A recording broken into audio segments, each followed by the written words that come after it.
Friday night. You made it through the week, and what a week. I mean, listen, if you're into true crime, and I think you are, I always say it, if you're watching the show, I think you're into it, this was just a hell of a week. You know, yes, it was fascinating, and it was disturbing, and it was perplexing, but the information that the prosecutors in Rex Heuermann's now quintuple murder case, the information they dropped on us, it was kind of overwhelming. And I don't even know if you have it all yet. We gave you some last night. We kind of gave you like the table of contents. But tonight, I'm giving you chapter and verse. And I gave you a warning last night. I'm going to do the same thing tonight because this stuff is hard.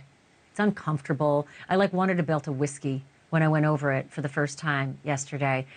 And it's going to be difficult tonight because we're going into more detail. The whole planning document that allegedly Rex Heuermann had on his hard drive that they found in the house. Planning document, like how to prep before, during, and after serial murdering. I can't believe you even say these words. How does someone get so far outside of our flock, right? We're here, right? We're all in here, and they're out here. How? Well, these documents kind of give you a bit of an idea, allegedly. I'm going to match the stuff in the documents to the evidence that they have found in the house, to the stuff we know, and by the way, still a lot we don't. Also, Nikki Brass had no idea who she was meeting in 2015. No idea. But now she knows. She went on a date with Rex Heuermann, sat across the table with him. Man, did she hear some things. And tonight you're going to hear them too, because she is live with me tonight. And imagine what it's like to be Nikki, thinking that it's possible she could have been one of his alleged victims, right? Just imagine that. You'll hear from Nikki in a bit. And then also, it's a lot. It's a lot to take in, the stuff that Rex Heuermann is accused of doing. A lot. And that's us. We're not connected to him, right? I didn't go on a date with him. It wasn't his neighbor. I don't even know the guy. I'm getting to know him in a way I really wish I didn't. But there are neighbors who knew him and had dust-ups with him. And one of those neighbors is going to be on the show tonight. And that dust-up is not only like really insightful, but it's also super weird. Like that house. In that beautiful neighborhood, there's that house. Decrepit, falling apart, unkempt, and there's that basement. Some insight tonight from that neighbor. He's going to join me live as well. Don't go anywhere. This whole program, special hour on the Long Island serial killing suspect and all the filth we had to sort through this week. If you were with us last night, you saw, and I do stress, you saw us begin to pull apart a document titled HK 2002-04. We didn't call it that last night. And the New York prosecutors who released the document, they don't call it that either. They call it a serial killer's planning document, created, utilized, and painstakingly maintained by one Rex Heuermann, the New York architect. The New York architect now charged with 6 murders dating back 31 years. 31 years. I dare say a bunch of you out there right now aren't even that old. But as we showed you last night, it is a chilling piece of work. It is sadistic, and it is clinical, and it is incredibly comprehensive. But I want to start this special edition of our show with a 2-word phrase that really jumped out at me, not from the document so much itself, but from the court filing that went along with the 2 latest murder counts. Are you ready? It's called file carving. File carving. I know, I'd never heard of that term before either. But it means resurrecting computer files that were deleted or deliberately hidden. Now you got my attention. Everybody knows, or you should know by now, right? You're crime fans, that such things are never really gone. Ooh, they're never gone. And sure enough, the Suffolk County DA's office managed to carve that planning file from a hard drive in Rex Heuermann's basement. And now the lists and the tables and the reminders that Rex Heuermann allegedly relied on to kill and torture sex workers, to dump their bodies, and then just, you know, go about his business. Well, they seem like a blueprint that amounts to a roadmap for the investigators and for prosecutors. In fact, for them, it might be a smoking gun. The next best thing to, say, a confession. All thanks to file carving. File carving. Remember that term. Tonight, I'm going to carve apart the files that were found on Rex's hard drive, and I'm going to match them up with what we know about the Manhattan architect and his ramshackle Long Island home and basement. The document begins with 4 underlined headings. First up, problems, evidence that could get him caught. And then supplies, things he needed to carry out his crimes. Which, by the way, DS is there, and it appears to stand for dump sites, where he allegedly leaves the bodies. And TRG, which seems to mean targets, as in victims. You can see under DS dump sites a reference to Mill Road. The remains of at least 2 of Heuermann's alleged victims, Jessica Taylor and Valerie Mack, who were found in the vicinity of Mill Road and Ocean Parkway on Long Island, kind of seem to line up. Under TRG, target, you can see the name Megan. Well, Megan Waterman was 22 years old. She went missing in June of 2010 and allegedly was killed by Rex Heuermann. The rest of the document is a virtual how-to manual for serial murder. Engaging a victim, setting up a holding area, disposing of the tools and the body when, quote, playtime is over. There's also a section of notes that investigators believe were taken straight from a book that was authored by famous TV mind hunter and former FBI profiler John Douglas. You probably know John Douglas, mind hunter. It's big on TV. This is his biggest book. He's written several books about murder, and police found that well-worn copy and other copies of other books while searching Heuermann's home. And speaking of searches, we also have a partial list of Heuermann's alleged internet searches. Grab a whiskey, once again, because this stuff is ugly. Tortured redhead porn, girl with face beat up, chubby 10-year-old girl crying, and Asian twink tied up.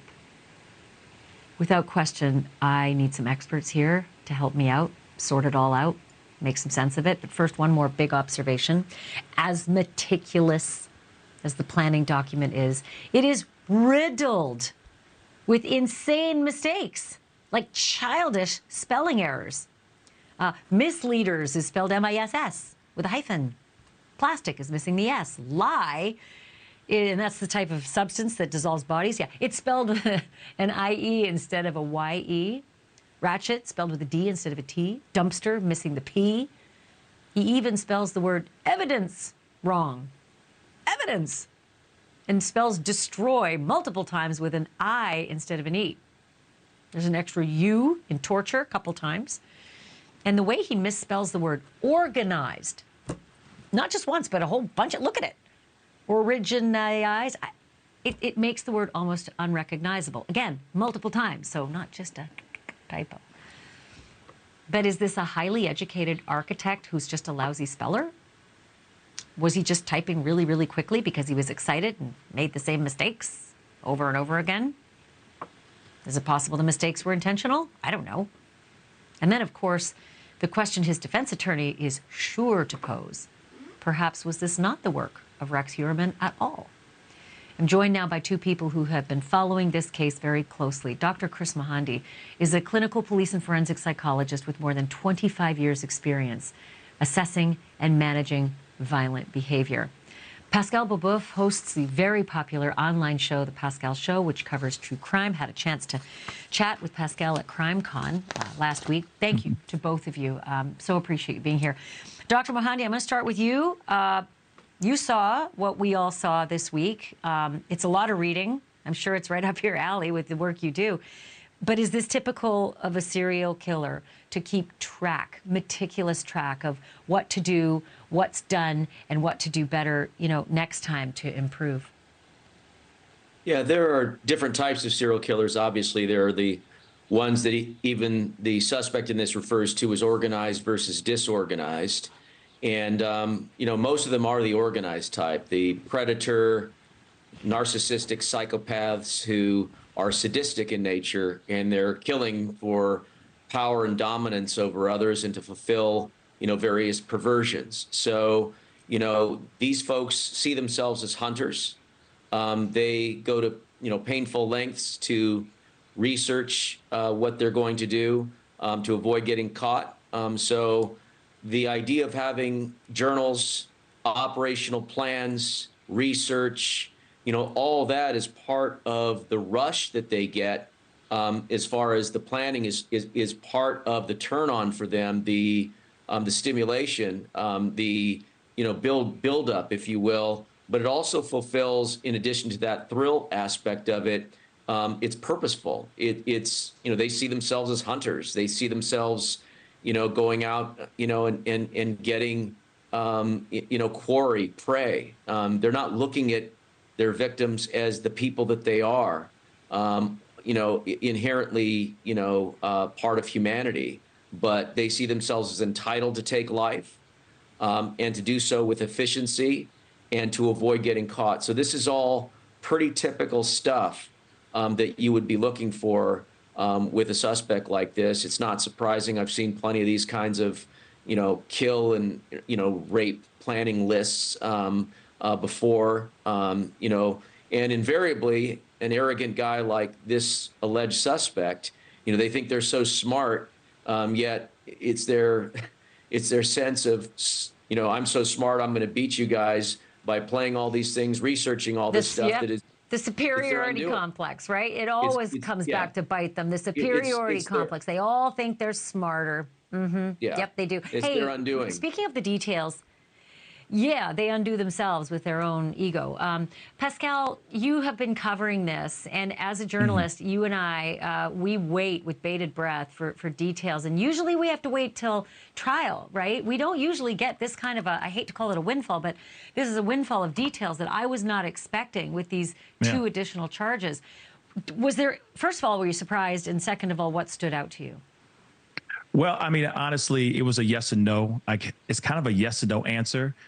Yes, because the details in there are just so deeply disturbing and so horrific. I just can't believe anybody wrote these things on paper. I feel like we were tearing a page out of a American Psycho or taking a scene out of Dexter almost. It just seems so odd and so out of pocket. But then on top of that, there's the no because of just the kind of person we're dealing with.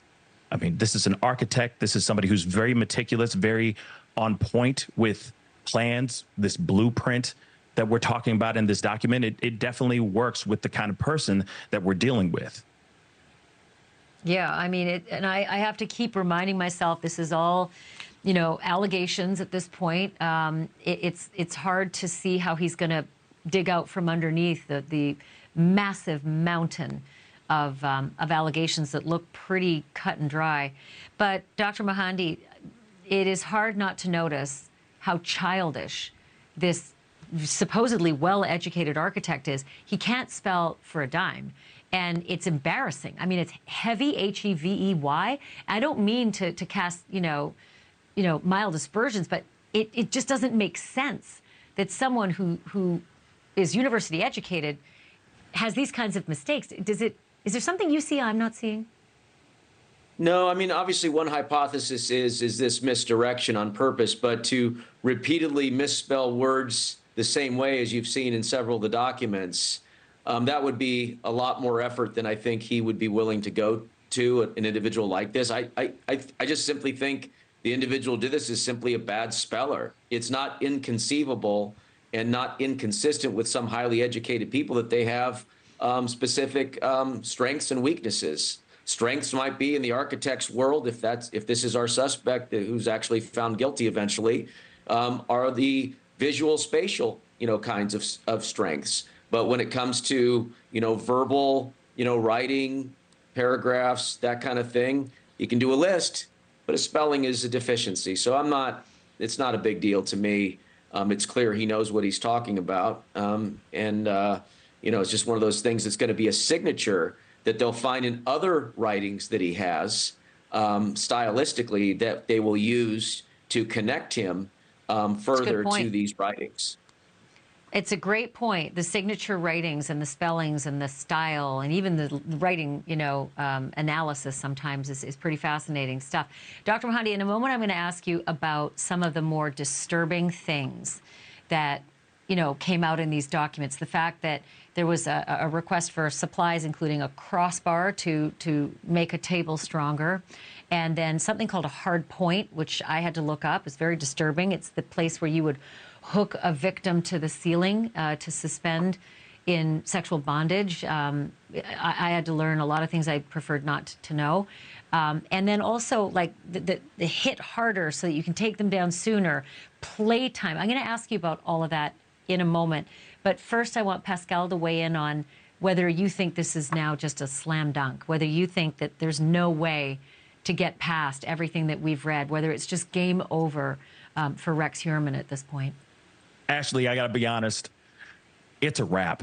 That's what I truly think. But, weirder things have happened. Weirder things have happened in cases, but there is too much pitted against Rex Heuermann right now.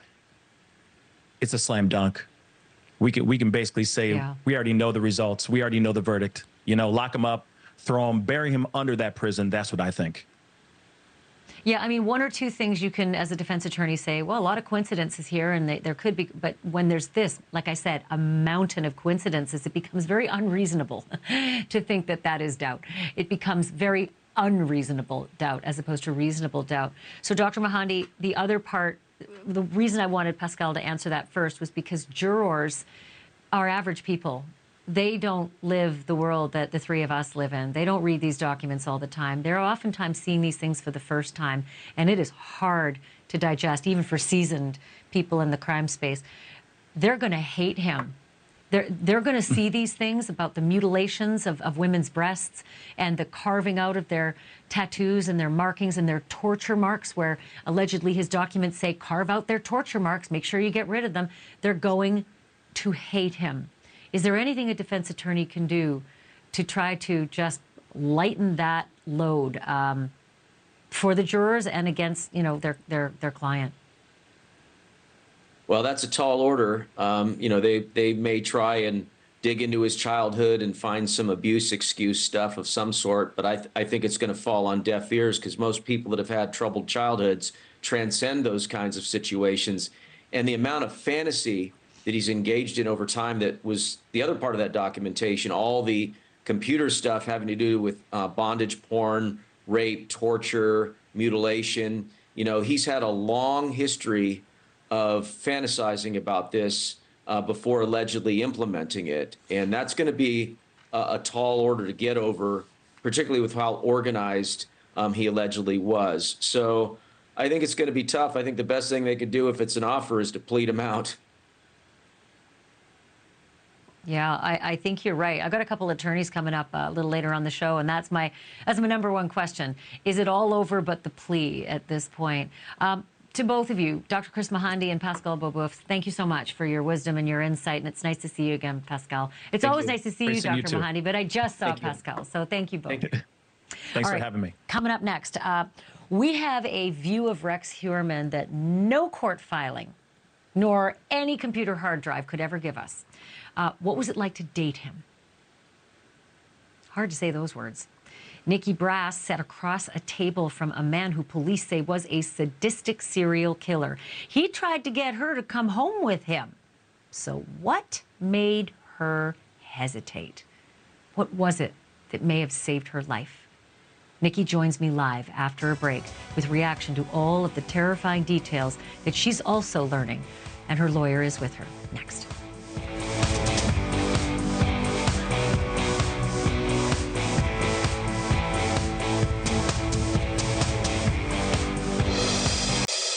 It is one thing to sit where I am and tell you the extraordinary and tragic story of the Gilgo Beach murders. And it's one thing to sit where you are and then just try to take all these awful details in, right?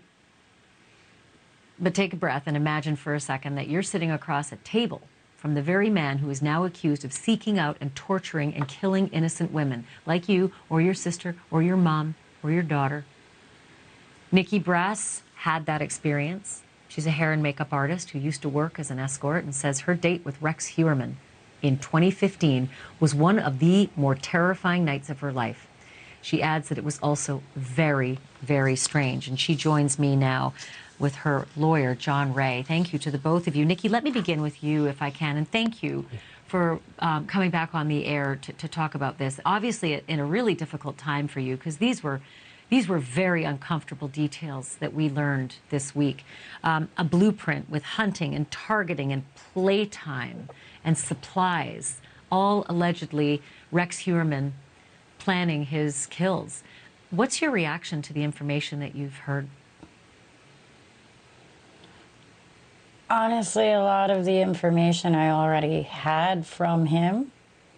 It was said in a third-person point of view, but he said that stuff before it was released. I already knew. Tell me about that, because as I recall, he became strange on that date because he seemed to have a fixation with the Gilgo Beach body. So to walk me through what it was he started saying to you on that date.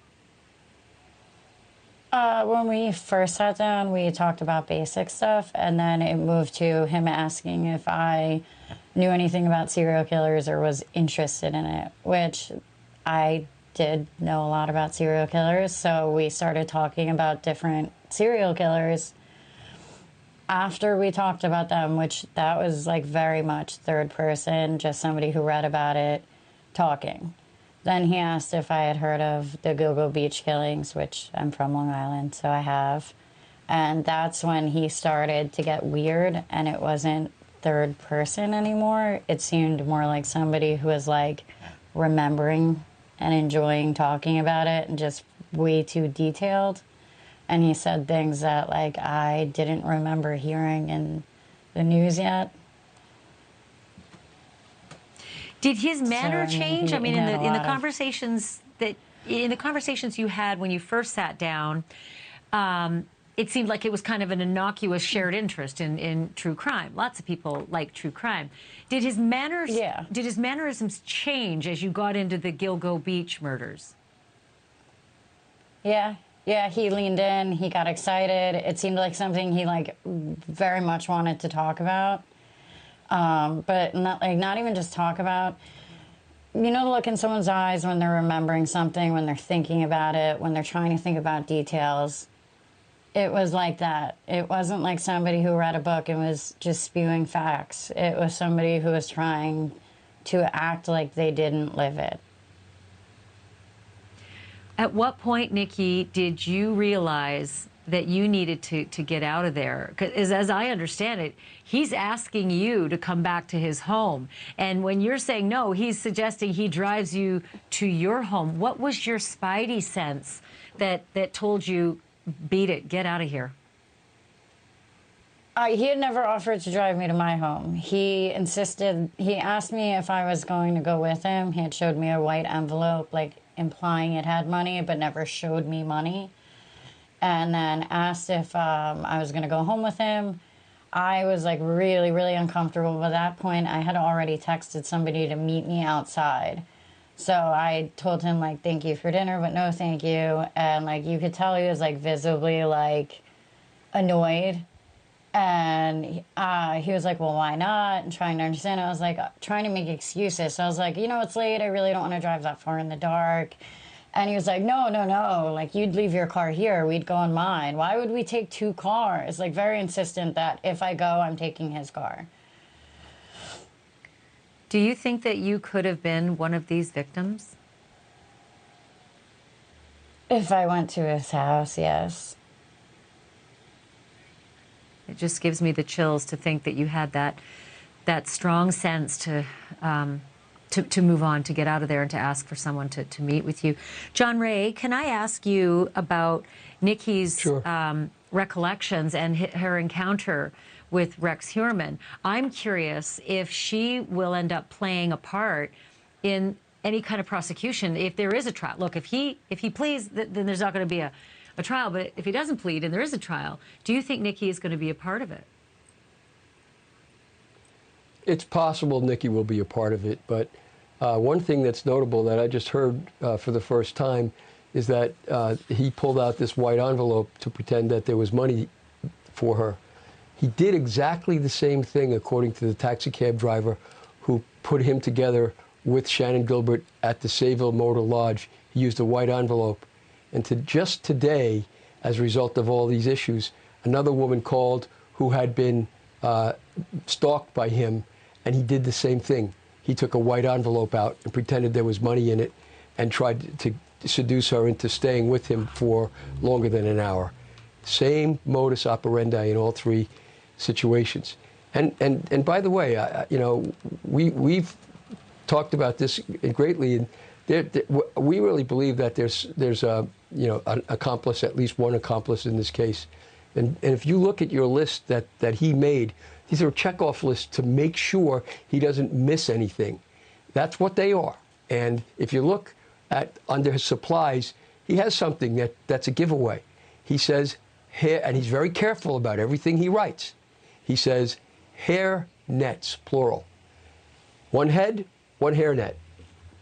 Hair nets, more than one head. There's an accomplice involved in this. This man knows or maybe, exactly John what he's Ray, as I checking look off. at it, I'm always looking at the benefit of the doubt, even in a case like this, but I think maybe this is for in case Sure. there's a rip or in case this is multiple plans ahead. I have to leave it there, but I hope it's not our last conversation. All Nikki, right. thank you so much for coming on. I know this is tough You're stuff. I'd love to keep in touch with you. And John Ray, as always, I really appreciate your input. Thank you. As always, thank you. Thank you. All right, so coming up in just a moment, in a Long Island community of well-kept lawns and very friendly neighbors, one thing was not like the others, and it still isn't. That's the red ramshackle home of Rex Heuermann, his wife and his adult kids who live there too. What did the neighbors know about him? When we come back, one of them has the story of a bizarre encounter that, in hindsight, might just start making some sense. He's live with us next.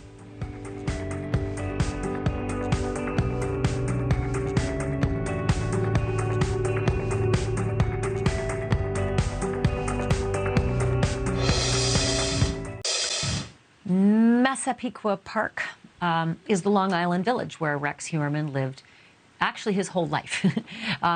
Though the folks there would really prefer that it was known for some of the other native sons, shall we say. Like some pretty famous people lived there. Jerry Seinfeld, the Baldwin brothers, Dee Snider from Twisted Sister.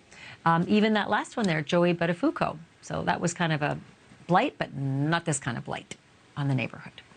The homes are neat, the lawns are mowed, and the neighbors are friendly. But then there's the rundown house that Rex Heuermann grew up in and where his family still lives. It's a shabby red bungalow that police would search from cellar to rafter, not just once, but twice so far. The neighbors have said that it was so odd that a New York City architect, whom they would see every day in a suit and tie, heading off to work, carrying a briefcase, would be odd that he would live in such a creepy, ramshackle place. As for the Heuermanns themselves, the cashier at the local grocery store called them joyless, and the deli clerk said that Rex was weird. My next guest was a neighbor of the Heuermann family who had his own run-ins with a man who would later become an alleged serial killer. Jimmy Mack, welcome so much. This is great to have you because very few of us can understand anything except what we're seeing on paper, but you know the man. Tell me about this really bizarre encounter you had. He freaked out about your car being parked, and it's parked in your own driveway, as I recall. Yeah, so I live kind of like right by the train station where he would. So I guess I'm 2 blocks over and 2 blocks down from him, right by the train station. So I just happened to be sitting on my porch the night we had the incident, and you know, I could hear him talking on the corner. He was saying something about, here we go again. He had mentioned something about the girls, which kind of caught my attention, but people walk by there all the time. They're on their phone, so I'm not really thinking about it. About a minute later, I still hear him talking, but he's like directly in front of my house. So now when I stand up on the porch, he's looking directly at my house. So I don't think he expected me to be there. And I certainly didn't expect him to be like looking at my house. So that's when I said, I'm like, are you talking to me? And he said, he goes, yeah. He goes, I warned the girls about the call one time. He goes, now you're going to freaking, he goes, I'll be back. And now you're going to understand. Warned the girls. What does that So- mean? I've warned the girls about the car. Well, later on, we found out, looking back, I guess maybe like 2 weeks before that, my ex's husband had dropped off the daughter, and he was kind of sticking out. The car was like where the walkway is, so he had to walk around the car. So apparently there was an incident like 2 weeks before that. Not a big deal. Nothing happened of it. But I guess looking back, that's what we think it was. Well, the problem was when he said, oh no, I'm going to handle it and I'll be back. He said it so nonchalantly. It wasn't like we were in an argument. And I'm just thinking in my head, like, something's not right here. So that's when I started walking down the block, and I kind of blocked them off. Like, you're not going anywhere, man. If you have an issue, we'll handle on business now, you know? And Yeah. it got pretty heated, and all the neighbors, the lights went on, the phone started ringing, everybody's calling me. They realized it was me. Wow. So we just left it as, all right, well, I'm not going to walk down your block anymore. He walked away. So my girl's son had come out. He was standing like the house next to me, so I walked like 3 houses up. And that's when I started walking back, I started replaying some of the things he was saying. There was a few more words said. And I heard a couple I wish I would have paid more attention to what he was saying on the corner. But there was just things that weren't making sense. So I'm like, I need to find out where this guy lives, because I know I had seen him before. So I jumped in my car. He went in the house. My neighbor directly next door called me, and I kept him on speakerphone. So I went 2 blocks. By the time I found him, he must have saw me coming, like when I pulled my car over. So he dipped in between the 2 houses. So now I don't know which house he's in. I just wanted to know. It bothered me enough that it made me say, I need to know where this guy lives. And as I understand it, Jimmy, when you heard that there was this alleged killer in the neighborhood, you instantly thought of him, and you said you knew it was him. Yeah, well, there's it was like just another incident, right? Like, I only have a couple seconds left, but there's this other incident that Rex had some run-in with your wife as well. Can you just briefly tell me what that is? Well, about 2 or 3 weeks later, we had left it. The short of it, we had left it that he's not going to walk down my block anymore. So my wife was walking the dog, and he had looked at her. She didn't know it was him because I just described her. She figured it out. She had seen he just looked directly at her, and then saw my car wasn't there, and then walked down the block, and I kept staring at her. But she never told me until after he got arrested, because she didn't want me to make a big deal of it. But I felt uncomfortable enough in the situation. Yeah, the situation was bad enough that I told my friends where he lived, who he was, just in case something happened and he came back. So it was, it was enough for me to think something wasn't right here. And especially when I saw the house, I said, "Oh, that's the guy that lives in that red house." Like, so then it really kind of. So I didn't Jimmy, expect that. Jimmy, can I just ask you just a one sentence, because I am really over, but I've got to hear from you. In one sentence, what's your reaction to all the information we're learning from the courts? Shocked, but not shocked. Wow. Being That says a lot. yeah. After the run-in I says had a lot. with him, yeah. Jimmy Mack, I will be calling on you again. I don't think we're done with this story, but thank you so much for doing this, especially on a Friday night. Appreciate it. No worries. Thanks for having me. All right, thank you so much. And coming up next, folks, more of Rex Heuermann's so-called blueprint for murder. It looks bad, right? It looks worse than bad, but making lists and notes to self is not a crime, no matter how demented those notes are. In the hands of a skilled attorney, can it all be explained away or even thrown out entirely? After a break, 2 of the best legal minds in the business, one from the defense side, the other a prosecutor. Is Rex finished, or is this case just getting started? That's next. At the top of the show, I mentioned the term file carving, but here's another term that jumps out from Rex Heuermann's so-called planning document: hard point. And if you know right away what those 2 words mean together, then apparently you and I travel in very different circles. Because according to the prosecution's court filing, hard point comes from the field of sexual suspension bondage, which is another phrase that I'd never heard before today. And that refers to, quote, a fixed attachment point in the ceiling that supports the weight of an individual being suspended off the ground, end quote. Now let me take you to last July, almost a year ago, just after Rex Heuermann was arrested. State and local police went through Heuermann's house. The tarps went up, and oh man, the boxes and boxes and just junk that they were carting out. There were piles of firearms, rifles, handguns. There were posters and Playboy magazines and even a child-sized creepy doll. There were paintings of women and a well-known book about serial killers. And then they went back to the house just last month, and they hauled away a whole bunch more stuff. And we don't know yet whether that includes any of the specific items from Heuermann's alleged planning doc, like heavy ropes, for instance, or booties, or drain cleaner, or hard points. But if it does, it would be pretty hard for a defense attorney to later claim in court that that grisly how-to manual was just fantasy. Or actually, would it be?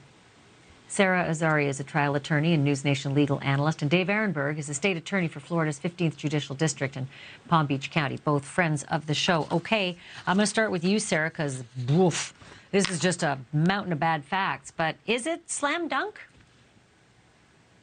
No, Ashleigh, it's not slam dunk. You know, up until yesterday, I thought the strongest evidence against Heuermann was the DNA, of course. But the DNA just put him in contact with these sex workers, and it didn't necessarily make it murderous, right? But the blueprint that you just referenced really threw a wrench in this case. But to me, it's still not slam dunk because, as you said, it could be a sick fantasy. But more importantly, the defense needs an opportunity to take a very deep forensic dive into this case. What device did this come from? When was it created? Who created it? Then they're talking about deletions, right? That he had some sort of a forensic, you know, sort of a whatever machine, whatever software that was deleting documents. Well, you know, was he deleting other things? I mean, some people like me delete things. They empty their trash can multiple times a day. So context matters. You know, prosecutors come in with these snapshots, and prima facie, it looks horrendous for him. And it really sort of ties in the DNA with the torture, murder, and then now we've got two people dismembered, and it's terrible. But again, the defense needs to do a deep forensic dive, figure out how this document was uncovered. And remember, Ashleigh, that the defense is pointing the finger at that initial investigator who was fired due to corruption, and they're saying that there were one or more other suspects that were not followed up on. So, well, you know, that we don't know where the defense is going. Yeah, I feel like the only way this documentation's, you know, gonna go over in a courtroom is if it just doesn't go into that courtroom at all, if it's suppressed. But Dave Ehrenberg, the one thing that just I can't get out of my mind is the blueprint for removing the torture marks and the tattoos and the, you know, sexual gratification and the playtime and the nipples are missing and all these awful things that match the bodies. That, you know, the blueprint matches the actual markings on the bodies. How do you get past that? You don't. That blueprint is devastating. Also, when combined with the DNA evidence, which is really powerful, and the evidence of the burner phones tied to Rex Heuermann, I mean, this is a really good case. You know, that body prep section within this planning document, Ashleigh, includes a note, as you correctly said, to remove the head and hands, which clearly relates to two victims, Jessica Taylor and Valerie Max Remains. That's how they were found, decapitated and dismembered at their arms below their elbows. And then you have this section about removing tattoos. Well, guess what? That was Jessica Taylor's body where he removed the tattoo, allegedly, so that she could not be identified. So yes, it looks like this killer is following this game plan, and the game plan was found on Rex Heuermann's computer.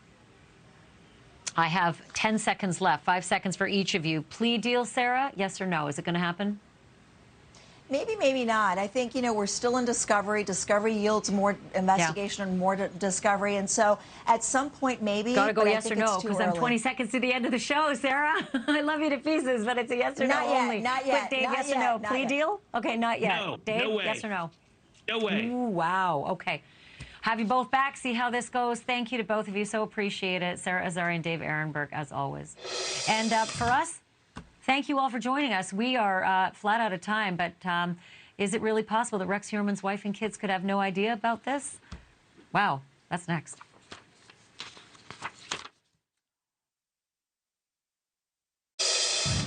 In a case like Rex Heuermann's, sadly, there are other people whose lives are ruined, notwithstanding the victims who were tortured and murdered, and the murder victims' families who suffered like immeasurable loss.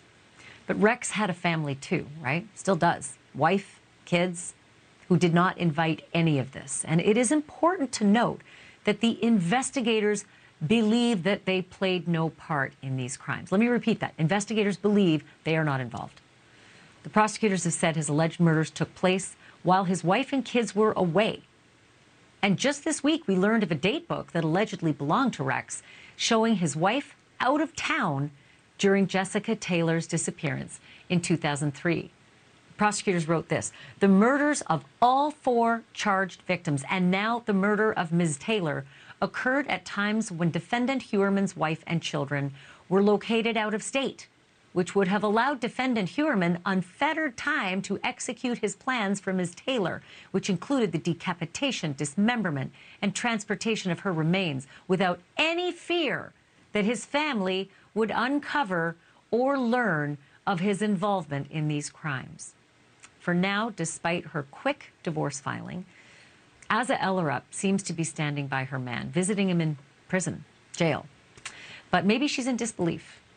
Maybe her beliefs are changing with all the week's evidence that she's going to have to digest. That is it for us. Thank you, as always, for watching. And as always, stay tuned, because Cuomo's next.